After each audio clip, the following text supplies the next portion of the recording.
Ladies and gentlemen, MIKEPRO has finally arrived, and this is the introduction speech. Hey, came in this thing, the plan was simple. I had to run numbers, I heard it and rack. All of a sudden it got...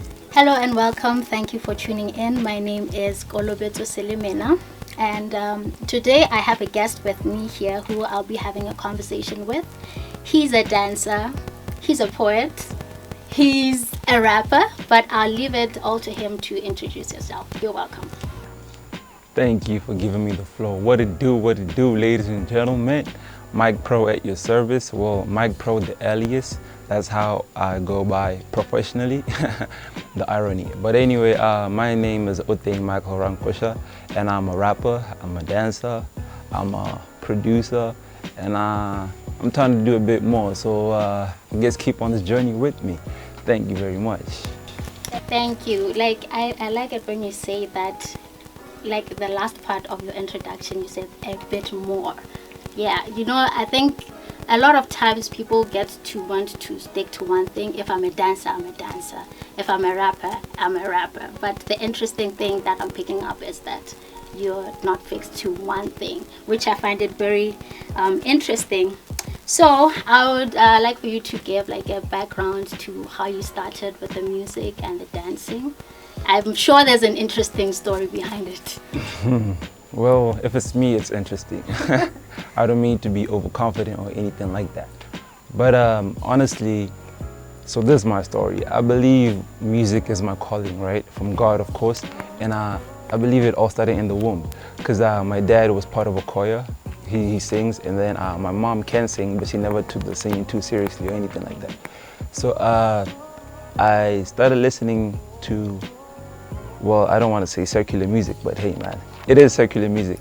My first rap album that I played was Lil Wayne's Carter 3. That was back when I was in like the 3rd grade or something.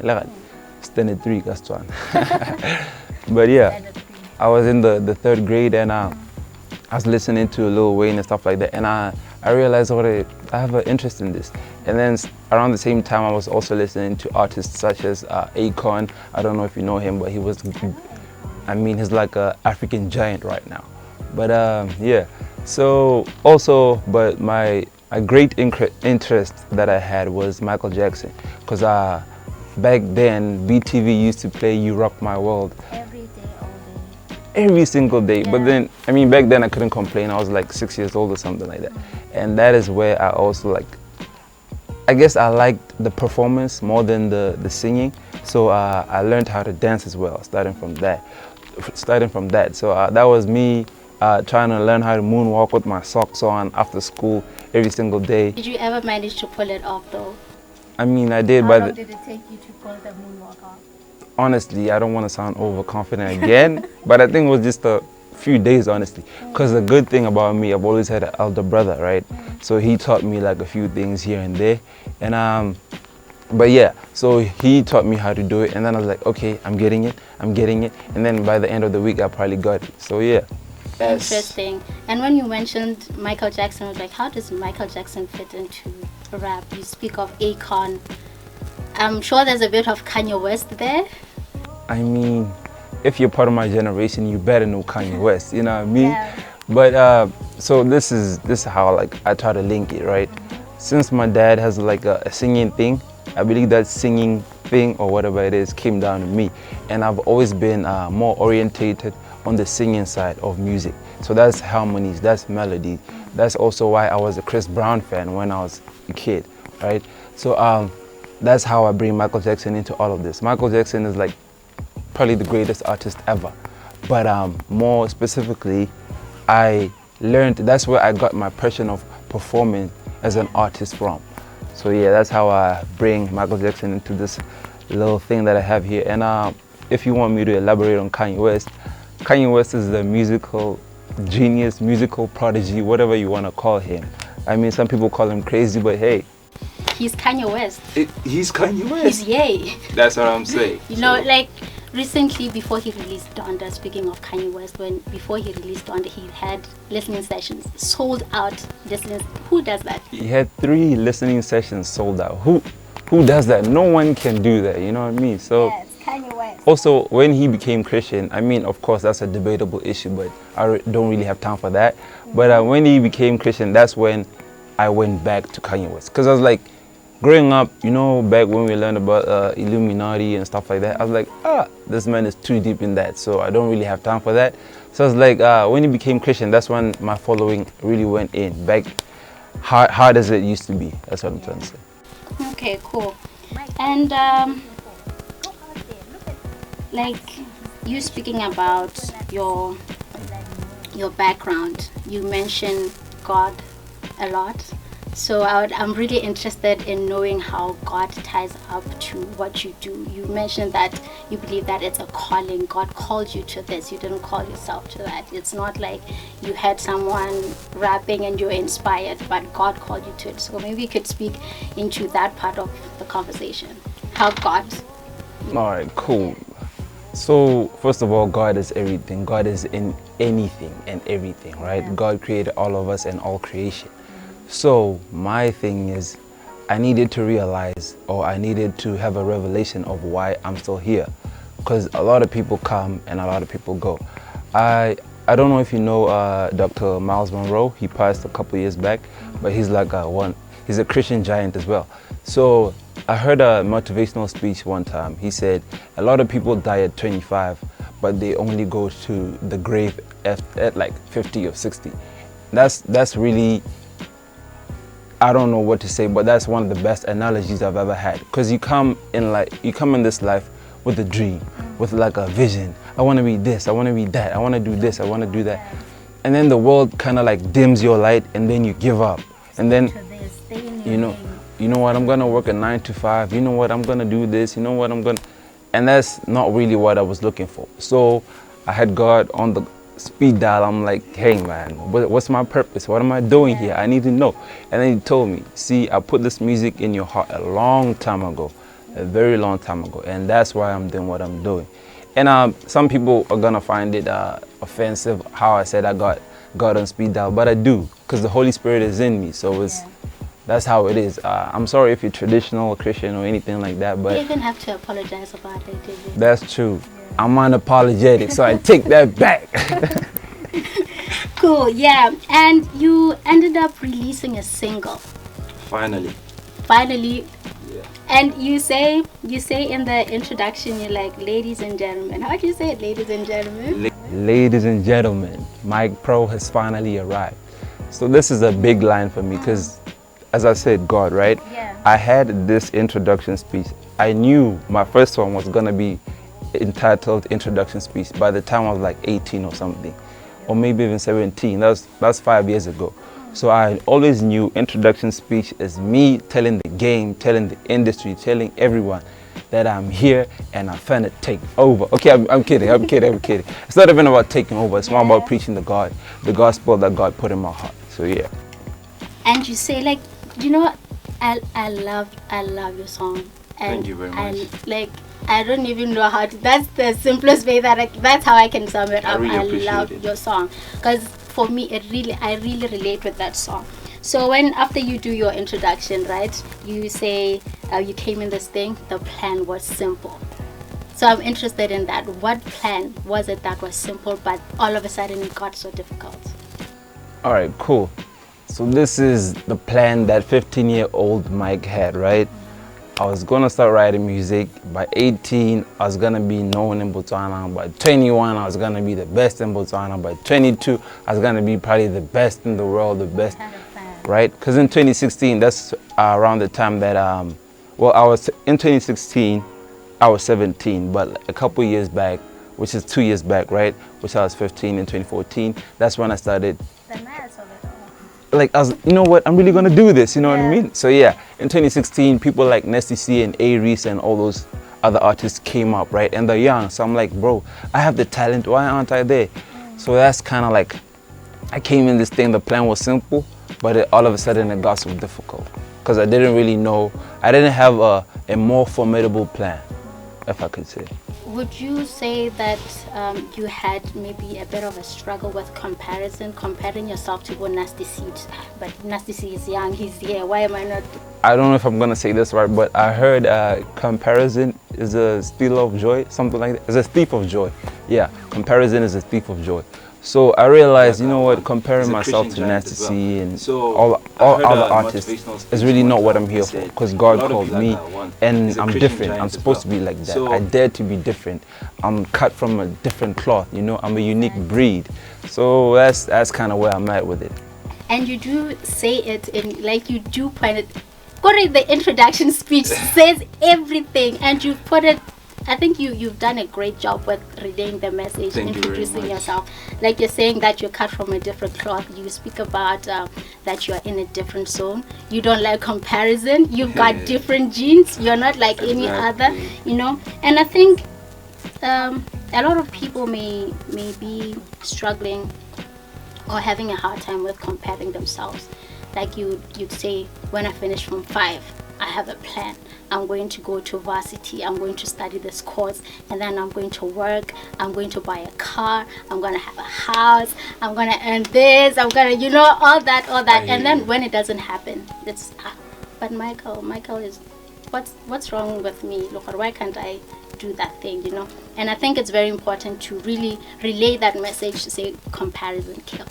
True. Yeah. That's big facts. Yeah. So with the introduction speech, how did you get to pick that particular message and song? You know, sometimes somebody would have 5 songs, 10 songs, like, which one can I release as my single? How did you come to pick your introduction speech for your introduction? All right, cool. So as it's entitled in the speech, in the song, this is my introduction speech. This is me. You know how back in primary school you had like presentation days? So you'd have to be like, hello, ladies and gentlemen, my name is Uten Rangosa and I'm here to talk about this. So that's kind of where I got it from. I knew when I get my opportunity, I'm gonna let everyone know. When I get my shot, I'm gonna let everyone know. So this is what I'm about. This is what I'm gonna do. But yeah, see, I'm just letting people know, putting them on alert that I am here and I'm here to stay. So, and you are there, you are not anybody else, and they shouldn't even expect you to be any other person. Exactly. Yeah. Exactly. So with your introduction speech as well, I think for musicians, the other thing that we may have a hard time with is selecting people, choosing people to work with. Like your producers, that's true, your audio engineers, everyone. How did you come to say, okay, I'm going to work with this person and that person? So there's another crazy thing. I had this beat since 2018, I think. 28, that's a long time ago. But yeah, I had this beat. I got it from my brother. Well, he's not my brother, but we're close like that. His name is Fuego BW. You guys probably know him. I mean, he's done a couple of things here and there in Botswana's industry. But yeah, I had this beat from him. And then early this year, I went over to his house and I started recording. I was like, you know what? I'm finally here. I have time now, so can we do a little something? Wait, so you had the beat in 2018? Yeah. And you went to him in 2021? Procrastination at its best. How did that work out for you? Honestly, it should have been out way earlier, right? But I never had the time. Like the schedules never really did meet, you know what I mean? Because he's a working man, he's a married man, so didn't really have the best timing, I guess. So yeah, I could have went to another producer, but it's... Why didn't you? Exactly. And then I was like, but I feel like he's one of the best in town. So I want my first baby to be like, to come into his hands, you know what I mean? Yeah. So that's what I was trying to do. I knew he has amazing talent, he has an amazing ear, so he's gonna help me out. Plus he was a rapper as well. He's like low-key retired. I don't know, rappers never really retired. I mean, PD says he's retired, but he's been putting out songs. Like, anyway, so yeah. So he's low-key retired, so I was like, I know he's gonna help me now. He taught me a lot of things, how to enunciate something. Plus I have a lisp, right? So it's like, I had to focus when I'm pronouncing those S words and stuff like that. So. And I'm sure that there were a bit of maybe frustrations where the schedules didn't meet up. Like, you know, like maybe just switching it to me. Like, I would want to get something done, right? And I'd say, I want to work with Michael on this thing. But Michael has other things that Priorities and stuff. priorities and stuff, right? And I'm like, but I'm seeing Michael as the best person to work with, you know. How did you manage to be patient enough? As much as you say there was procrastination, I take it that there was patience also. True. Like, patience was there. How did you manage to be patient enough to wait until that opportune moment? It's really amazing that you brought that up, because in this whole 3 years, right, I'm trying to write something, but I'm writing stuff, but I feel like, bro, you're better than this, this is so below your level. So I'm like, you know what, I'm just gonna be patient. God use me. That's another thing about God's timing. You never really know when he's gonna come through, or when he's gonna say chill, when he's gonna say no, just relax. I'm preparing you for this moment. So I had my patience in God. I was like, you know what, I know some way, somehow, these things will align, and when the stars are aligned, I'll be ready to take my shot. So I think that's kind of how it happened to me. I remember a moment I was in the studio, right? I was like, finally, I'm in my moment. Yeah. I'm in my element. This is what I'm supposed to do. I'm taking advantage of the moment. This is my scene. So I was really happy. And I'm sure there was peace, like you felt peace about it. Sometimes we can be too hasty, like, you know what, I need to get this thing out. Out. If Michael is not there, I'm going to somebody else. True. I'll do whatever it takes. And then we end up doing things like too hastily. And then rushed, it doesn't come out how you want it to. And then it doesn't come out, and it doesn't touch people's lives as it was supposed to. Sometimes it is the right message, but maybe the time that it had been released wasn't the perfect time. And for me, your introduction speech came at a perfect time. Oh, glory to God. Yeah, you know, like God has how do I even say it? Like, he works in mysterious ways. You know, God's doing what God does. Yeah, he will know that somebody needs to hear this. Yeah. Yeah, no, I need to let that sink in. Like, Yeah, I hear you. Yeah, man. Patience. It's not easy, but It's not easy. It's rewarding. It's That's what I can say. rewarding. It's rewarding. And speaking about patience and peace, like, you know, maybe I assume, because that's the common thing that I've seen happening, you'd be there as Michael. There are people in your circle that know that this guy is killing it, right? And like, Mike, what are you waiting for? Go out there, look at Nasty C. You should be up there with Nasty C. And be like, no, wait. How do you deal with such kind of things where people are saying, the pressure of saying, guy, it's about time you do it, but you're like, no, wait, it's not the moment. Well, I don't know. I guess it's a bit of a slippery slope, that one, because it can help you, but it also cannot help you, right? It goes both ways. Because as an artist, you know your art. You're confident in what you create, right? But sometimes you can also feel like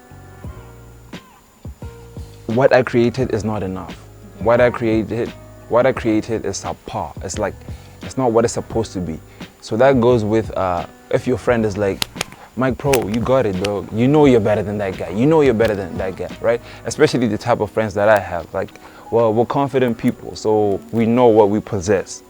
So it's like, you know you're better than that guy. Go put out your song. He's gonna do better than that guy. But it's not about that guy.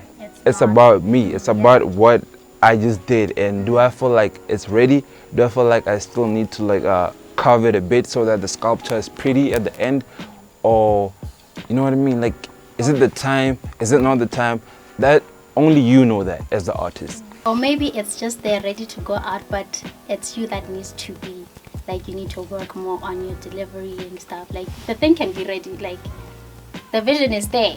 True. Plain, written down. But the execution. But the execution. Yeah, that's a big deal. And when it comes to execution, like, ish, maybe I should do it like this because somebody did it like that. Maybe if I do it like this, and we're back to comparison, we're back to procrastination, and nothing ever gets done. And then 5 years go by, and like, what did I do with my life? Frustrations. That's a problem. Misery. Especially, like, I guess that's an artist's dilemma, because we always want to do better, we always want to be great, but sometimes we also hold ourselves back, and that's an issue that we can only resolve. I totally agree with you on that one. Like sometimes, like people say, I could be doing this by now, but so and so is holding me back. There are no opportunities, but sometimes all it takes is you stepping up to the opportunity. Maybe God has opened so many doors, but you keep missing and like, no, it's not the time. No, I'm not ready. No, let me go do vocal training first. Let me go do this. And that's leap of faith right there, because you meet a lot of people, and personally I've met a lot of singers, a lot of amazing singers, but they never wanna, not they never, but they rarely ever put themselves out there. Because you know how an artist, you're also low-key sensitive about your art, like the things that you create. So you're like, is my insecurities. Yeah. Is my voice that good? Because I know I don't do this well. But it's not about that. Sometimes it's literally about trying, and then maybe someone else can come to you and try to help you out. Yeah. Somebody once said to me that you shouldn't focus on what you don't have, but focus on what you work with what you have. If what you have right now is it's 5 bars. I don't know how is that how you get like there's 16 bars, what, you know? Yeah. Like start with those 5 bars. Record those 5 bars. If you have a melody, record that melody. It's not complete yet, at least it's there. Exactly. Yeah, at least you have some point of reference to say I can build up on this. Yeah, that's personally what I do as well. Like if I have something, if I have an idea, I feel like this is a pretty good one, I can just take up my phone real quick, voice recorder, and then say those couple of lines, and then I know sometime I'll get back to it. But you know, that's just kind of how it works. Some people will be like, no, you know what, I'm gonna write a whole song right now. And some people, fortunately for them, they can work like that, but not everyone can work like that. So we have different circumstances. Do you sit down and say, okay, I'm gonna write a song, I want to write about whatever topic it may be? Do you sit down and think about it, like, okay, first line I'll write this, or it just comes spontaneously and you write that down? Honestly, I wish it would be like that. I wish I could how? sit down and be like, you know what, this is my introduction speech, I'm gonna do this. The first verse that you hear in the song, I seen your favorite rapper from the city, but I still never been starstruck. I wrote that in 2018. But I knew this is it. This is a really good introduction. Yeah. So I'm gonna save this, and then everything else will come into play. So you'd say that you wrote the introduction speech in bits and pieces, not all at once? Yeah, in bits and pieces. But So, maybe in years. in years, that's true. Yeah. So I wrote the first verse, right? Then that was in 2018, and then the last few parts I wrote them all in this year. I was sitting down and I was really conscious of, this is an introduction speech. I really need to come with the heat. I need to come with, you know, Mike Tyson type of, you know what I mean? So yeah, that's what I was trying to do. So I wouldn't really say I sit down and write a whole song. I guess I do both. All right, so the next question, right? I take it that in those times that we're living in, there are certain pressing issues that we should be having conversations about, not just the usual conversations that we're used to having. In your opinion, what do you think are those like pressing issues that we should be talking about that we're not really talking about? Alrighty, so this is of course gonna come from a personal opinion, right? Yeah. So I'm thinking we live in a time of mental health, right? I mean, it's always been a serious issue, but some way, somehow, for like in Botswana, we're not there yet. Of course, we're getting there, but we're not really there yet. So I'm talking about, I'm talking about anxiety. I'm talking about depression. I'm talking about how so many things are overlooked because we feel like, no, they're not that serious from an African setting. You know, I'm not trying to, start anything, but I'm trying to be real here. Because these kids in the city, where I'm from, Gaborone, a lot of things are being done, and honestly, I can see it's from a point of view of being brokenhearted. A lot of people are trying to fill a void with something that just won't fill it. So for example, if you're gonna do drugs and alcohol because you're trying to fill a certain type of void, the drugs just go in, come out, in, come out, in, come out. And what I'm trying to say is, I know you're probably not ready, but Jesus Christ is the only one who can fill it. Yeah. You know, if I'm being real, because a lot of things are happening. I mean, I know too many stories and I don't even want to get too much into it, but that's what I think. Anxiety, depression, mental health issues, those are things that we need to take seriously and actually be ready to talk about. And speaking about, mental health, what would be your encouragement and your advice to somebody who may be going through that time of their life? Of course, I don't want to just throw Jesus Christ at them, but that's my first go-to. Try your best to open the Bible some way, somehow, and learn a bit more of how God really loves you, how He died for you. But I'm on a more, on a more social type vibe. I'll really say, talk to someone. And of course, I know people react differently. I mean, some people will be like, exactly. So it becomes a weird predicament because now you've been vulnerable to someone and they don't really help you. So you feel like, you know what, screw it. I'm not even gonna try this anymore. So I guess I'd say talk to someone. I mean, find help. There's a call center, so people are ready to help you. So just seek help for yourself.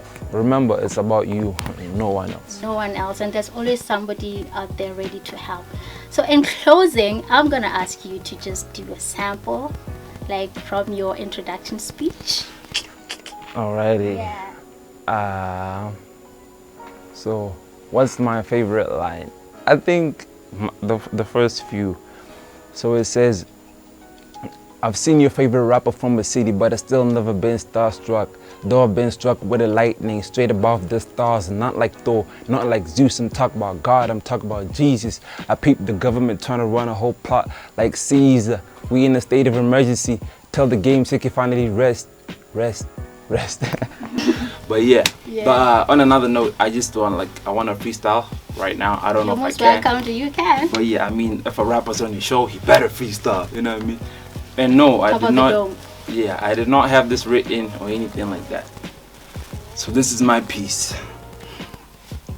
MIKEPRO at your service. God is the only constant. I'm trying to pick up the phone, but I feel like it's being hung up. I hear the devil calling. I told him not today, cause I got Jesus on my side. I got Jesus on my side. You wear Jesus pieces. I bring you Jesus peace, and this my peace to you, MIKEPRO. That was short, but you know what I mean. A little something. Yeah. Hectic. Yeah. So Mike, where can we have access to your music, your Twitter handles, Facebook, Instagram? Where can we contact you? Alright, cool.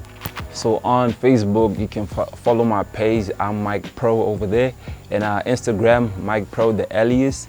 YouTube, MIKEPRO the alias as well. And you can find my single on pretty much every platform. I'm on Apple Music, Spotify, iTunes, Deezer, YouTube. I mean, anything you can think about. Oh no, I'm not on SoundCloud, but I'm on everything else that you actually get paid for. You know what I mean? Anyway, thank you very much, MIKEPRO. That was a heated conversation, intense, hectic, H for hectic. But thank you very much for availing yourself. Thank you very much for sharing what you shared, and thank you most of all for putting out your music. Thank you very much for putting out your music. Alright, thank you very much for tuning in. That was MIKEPRO. Be sure to catch more of these episodes that will be coming to you time and again. And I'm your host for today and forever, Kolobetso Silemena. Ladies and gentlemen, MIKEPRO has finally arrived, and this is the introduction speech. Hey, came in this thing, the plan was simple. I had to run numbers, I heard it and